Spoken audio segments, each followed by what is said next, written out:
Hey gang, this is Vinny Biscotto with the Biscotto team. I'm here to talk to you today about how to understand your mortgage quote.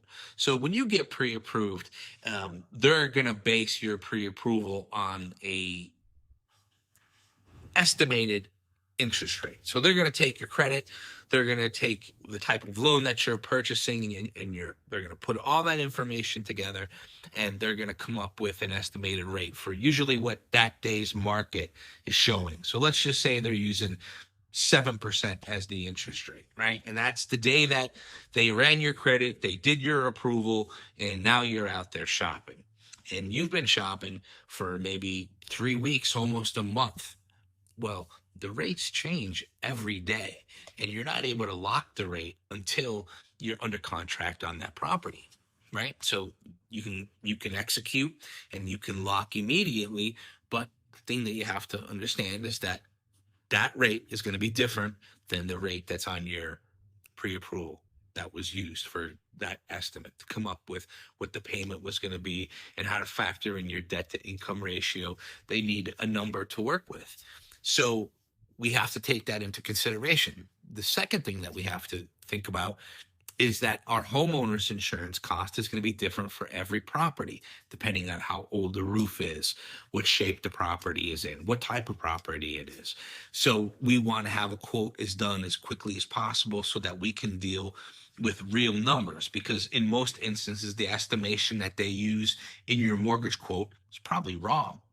So something to keep in mind. And then lastly, we want to look and see what they're using as an estimate for our property taxes. Because a lot of times when you get your mortgage quote, they're using an estimate of what the average property tax is. But depending on each property, depending on what town you're in, all of that's going to be different specifically per property. So the quote that you have right now is a basic outline of what they did for and what they used for your approval, the terms that they put together to come up with your approval. But when it comes time to go under contract, those terms, there's a possibility that's going to be different. So we have to go into it with our eyes wide open and understanding that today's rates are not going to be tomorrow's rates. Maybe they're going to be lower, but they are going to be different. And we have to understand that those costs associated with that need to be taken into consideration when we are working with our initial mortgage quote. Because I talk to a lot of clients that maybe they started the process somewhere else, they were disclosed a rate, and the clients thought that that was the rate they were going to get, and they weren't even ready to begin locking a rate. But their expectations were set, and they didn't take the information that was given to them in that quote and use it the right way.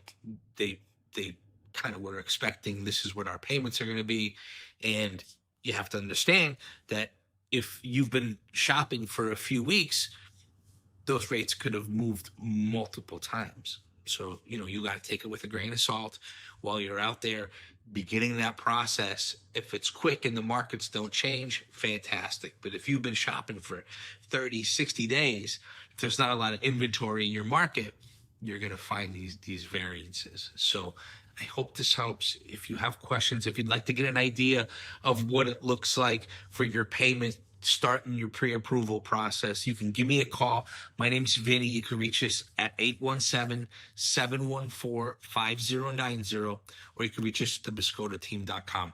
And remember, for all your mortgage needs, talk to Vinny. Have a great day, everybody. Bye-bye.